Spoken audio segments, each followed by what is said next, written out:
Hello everyone, welcome back to your own channel that is Commerce and Management Hub with SK. Today we are going to discuss about principles of management given by Henry Fayol. Before moving towards principle, let us know about who was Henry Fayol. Henry Fayol was born in Istanbul in 1841. When he was 19, he began working as an engineer at a large mining company in France.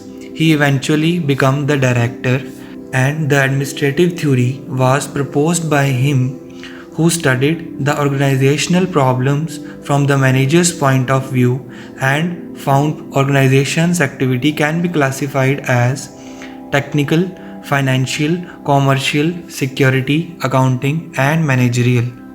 So, he has given 14 principles of management.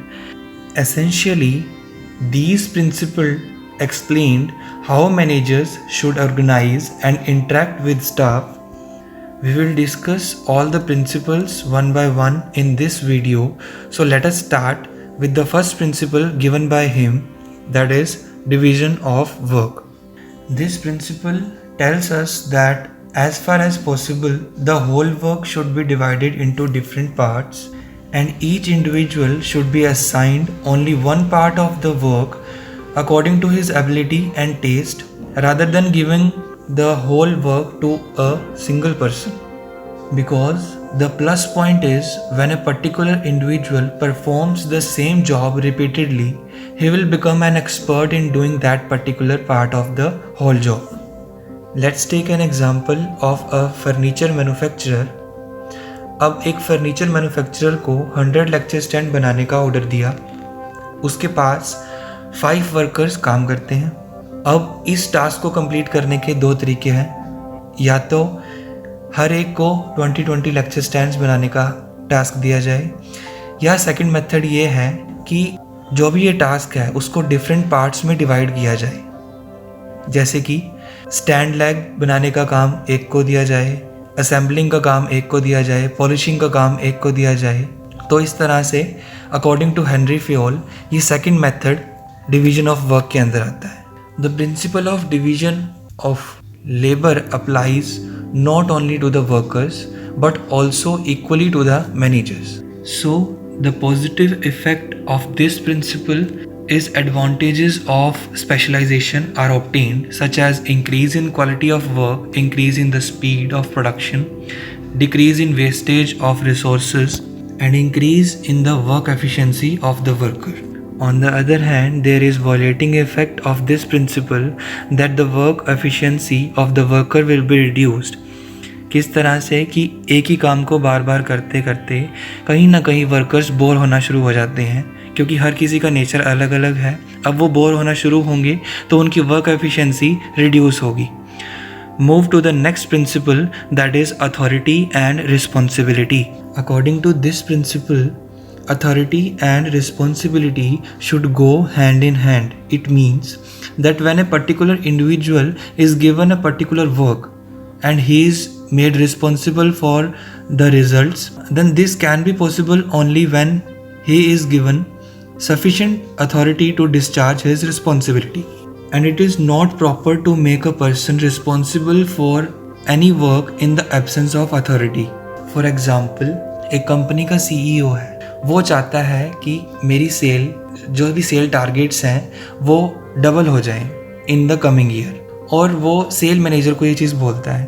अब cell manager को कहीं ना कहीं आगे authority मिलेगी कि appoint कर सकता है वो नेसेसरी स्टाफ, जो भी उसने सेल रिप्रेजेंटेटिव्स लेने हैं, एडवर्टाइजिंग की जो भी उसको नीड है उसके अकॉर्डिंग वो एक स्टाफ रिक्रूट करेगा. अब अगर उसको यही अलाउ नहीं किया गया कि वो अपॉइंट करे, रिक्रूट करे, तो उस रिस्पॉन्सिबिलिटी का भी कोई फ़ायदा नहीं है अगर उसके पास अथॉरिटी नहीं है अपॉइंट करने के लिए. So according to this principle, authority and responsibility should go hand in hand. So the positive effect of this principle is that it is helpful in achieving the targets and there is increase in the confidence of employees. Move to the next principle, that is discipline. As it is clear from its name that discipline means obedience, respect for authority, और ओबे करना rules and regulation जो भी establish किए गए हैं organisation में। वो कब पॉसिबल है? जब सुपरविजन होगी सारे लेवल्स पे, जब rules and regulations clearly explain किए जाएंगे और इम्प्लीमेंट किए जाएंगे और एक सिस्टम में इम्प्लीमेंट किए जाएंगे, ताकि वो जो भी फॉलो कर रहा है उन रूल्स को, उनको रिवॉर्ड दिया जाए, और जो नहीं फॉलो कर रहा है या जो इनडिसिप्लिन क्रिएट कर रहा है उसको क्या पनिशमेंट दी जाएगी, वो एक क्राइटेरिया रखा जाएगा। And for this, a manager can present a good example for his subordinates by disciplining himself. For example, if the employee break their promise of working up to their full capacity, it will amount to the violation of obedience. Similarly, in the second example, एक cell manager है, उसके पास authority है कि वो अपना business credit basis पर run करेगा, but वो ये फैसिलिटी सिर्फ अपने फ्रेंड्स को या अपने रिलेटिव्स को देता है, तो यहाँ पे वो इनडिसिप्लिन क्रिएट कर रहा है। दैट मीन्स इस प्रिंसिपल को वो वायलेट कर रहा है। And the positive effect of this principle is that a disciplined organisation has a better reputation among the people and there is increase in the efficiency of employees. कि जितना discipline होगा organisation में, उतनी better reputation होगी organisation की भी और employees की भी। Move to the next principle, that is unity of command. According to this principle, an individual employee should receive order from only one superior at a time and that employee should be answerable only to that superior. इसका क्या मतलब है कि अगर बहुत सारे superiors होंगे और एक सबॉर्डिनेट को 2-3 सुपीरियर्स काम बताएंगे, तो वो डिसाइड नहीं कर पाएगा कि मैं किसका काम प्रायोरिटी में लूँ, and he finds himself in a confused situation. Such a situation adversely affect the efficiency of the subordinates. For example, एक सेल पर्सन है और वो डील करता है बायर्स के साथ। अब उसको मार्केटिंग मैनेजर बोलता है कि 10% डिस्काउंट तूने देना है बायर्स को, और फाइनेंस डिपार्टमेंट उसको बोलता है कि तूने 5% डिस्काउंट देना है, इससे ज़्यादा तू देगा नहीं discount. Due to this situation that sale person is confused. अब यहाँ पे आके यूनिटी ऑफ कमांड वायलेट होता है principle. So the positive effect of this principle is that there is increase in efficiency of subordinate as well as superiors and it is easy to fixed responsibility also. Move to the next principle, that is unity of direction. In this principle there should be one head for one plan for a group of activities having the same objective, and there should be one manager to control them. For example, suppose एक automobile company है जो manufacture करती है cars और scooters में, तो यहाँ पे 2 डिविजन्स हैं और हर एक प्रोडक्ट की अपनी एक मार्केट है, अपनी प्रॉब्लम्स हैं, अपने प्लान्स हैं, इंचार्ज उनके अलग हैं, एग्जीक्यूशन रिसोर्सेज अलग अलग हैं, which leads to focused efforts of all the employees. यहाँ पे डिविजन्स 2 हैं, प्रोडक्ट अलग अलग हैं, बट कंपनी एक है। So unity of direction state that there should be only one plan of action for a group of activities having the same objective, and there should be one manager to control them.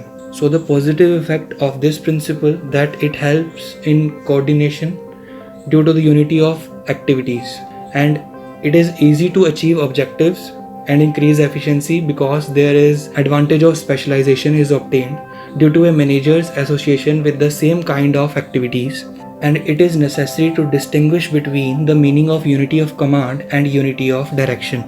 Unity of command means that there should be only one manager at a time to give command to an employee, while the unity of direction means that there should be only one manager exercising control over all the activities having the same objective. Move to the next principle, that is subordination of individual interest to general interest. As it is clear from its name that priority to general interest over individual interest, it means that the general interest or the interest of the organization is above everything. For example, एक manager ने कुछ decisions लिए कि जो decisions उसको personally harm करेंगे but result in a greater profit to the company, he should certainly give priority to the interest of the company and take the decision accordingly, कि उसको खुद को चाहे हार्म हो जाए बट कंपनी को, ऑर्गेनाइजेशन को नहीं होना चाहिए. So the positive point of this principle is that there is coordination between the individual and organizational objectives, and everybody profits in the profit of the company.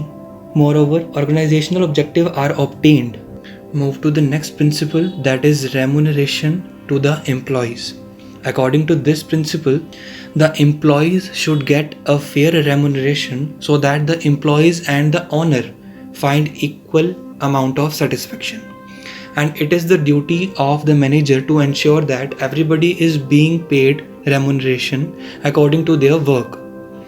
If they are not paid properly for their work, they will not do their work with perfect dedication, honesty, efficiency and capacity. As a result of this, the organization shall have to face failure.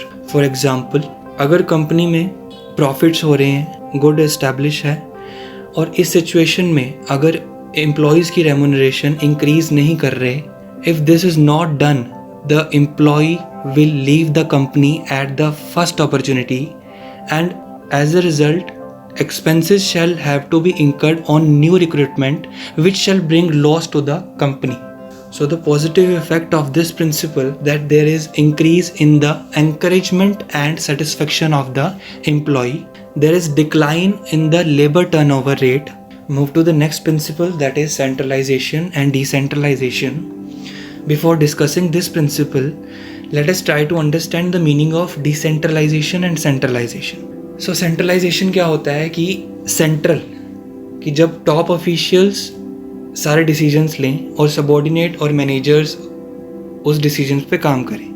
और decentralisation का क्या मतलब होता है कि जब top officials decisions ना लें और मैनेजर्स और सुपरवाइजर्स और सबॉर्डिनेट्स सारे डिसीजंस लें कंपनी में. And according to this principle, the superior should adopt effective centralization instead of complete centralization and complete decentralization.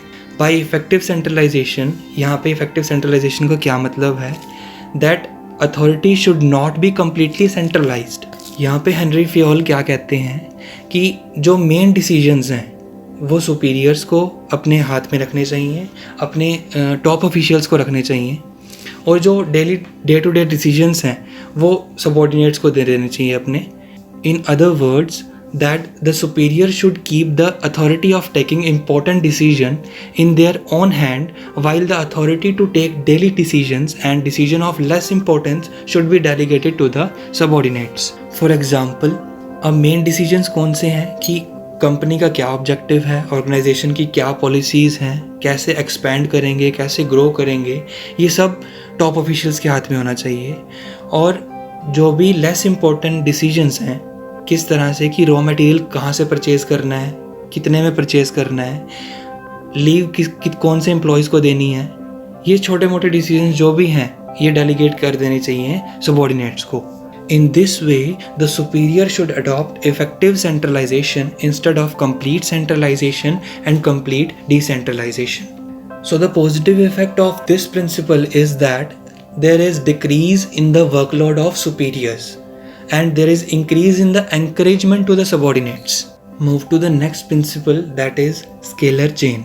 In this principle, there is a formal line of authority which moves from highest to the lowest rank in a straight line. It means each communication must move from top to bottom and vice versa in a straight line. इसका क्या मतलब है कि organisation में कोई भी information है या कोई भी एम्प्लॉय ने किसी और एम्प्लॉय से कोई इन्फॉर्मेशन ट्रांसफ़र करनी है, कोई डाटा ट्रांसफ़र करना है, कोई बात करनी है, तो एक लाइन में होगा कि टॉप टू बॉटम या बॉटम टू टॉप. ये नहीं है कि कोई भी किसी से भी बात कर रहा है, एक चेन होगी जिसको फॉलो करना ज़रूरी होगा एक स्ट्रिक्ट मैनर में. So positive effect of this principle, that there is better relation because of absolute respect for authority and quick solution of the problems. Move to the next principle, that is order. And according to this principle, a right person should be placed at the right job and a right thing should be placed at the right place. और इस principal के according एक enterprise में दो different orders होते हैं, material order और social order. Material order में क्या आते हैं, फिजिकल रिसोर्सेज लाइक टूल्स हो गए. सोशल ऑर्डर में क्या आते हैं, ह्यूमन रिसोर्सेज, ह्यूमन से related. Maintaining these two orders properly will ensure, क्या इंश्योर करता है कि किसको क्या काम करना है, क्या उसका वर्क प्लेस है, कौन किसका सबॉर्डिनेट है, कौन सा सामान कहाँ पड़ा है, सब कुछ पता होगा. So consequently, all the available resources in the organization will be utilized properly. For example, अगर एक एम्प्लॉई काम कर रहा है फैक्ट्री में, तो उसको पता होगा कि उसके टूल्स कहाँ पड़े हैं, उसको जिस टूल की ज़रूरत होगी वो टूल वहाँ से ले लेगा. So there is a right thing should be at the right place.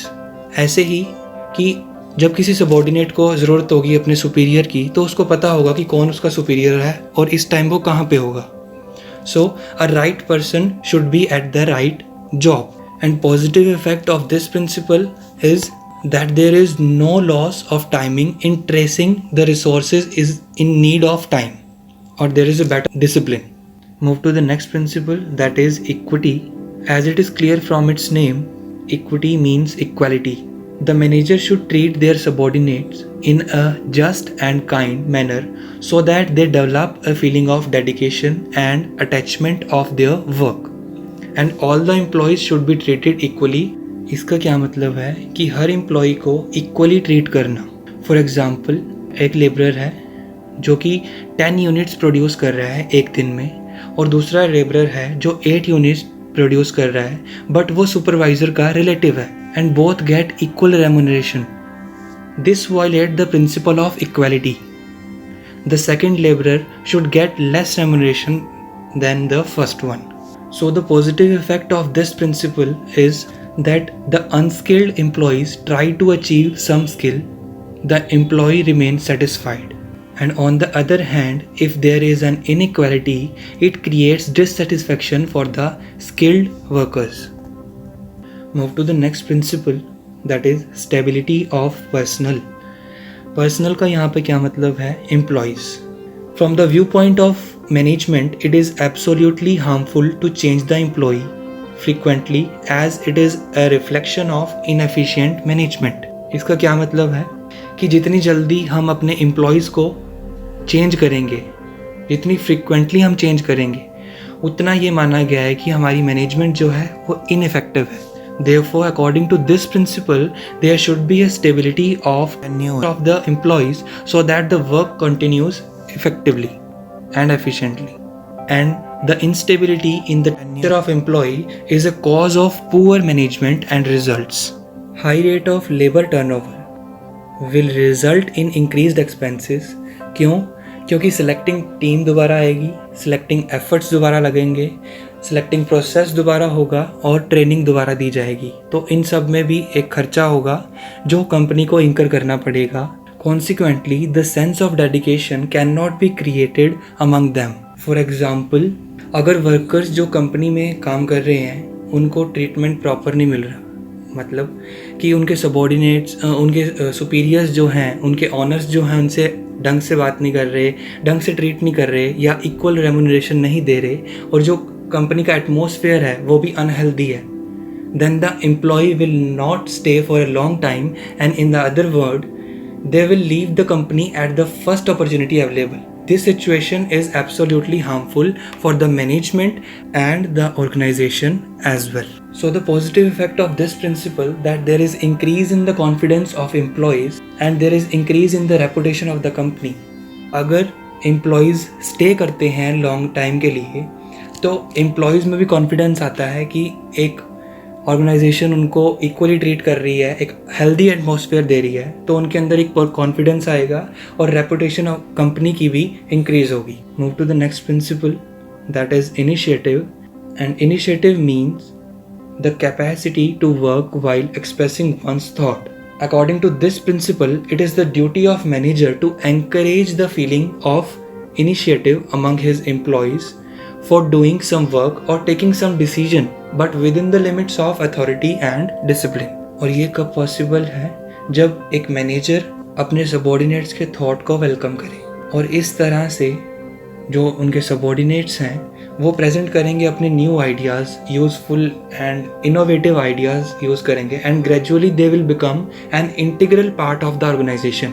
For example, एक सेलमैन ने सजेस्ट किया अपने सेल मैनेजर को कि ये एक न्यू एडवर्टीजमेंट टेक्निक इम्प्लीमेंट करे, बट सेलमैन ने उसके आइडिया को इग्नोर किया और उसे बोला कि ये पॉसिबल नहीं हो सकता।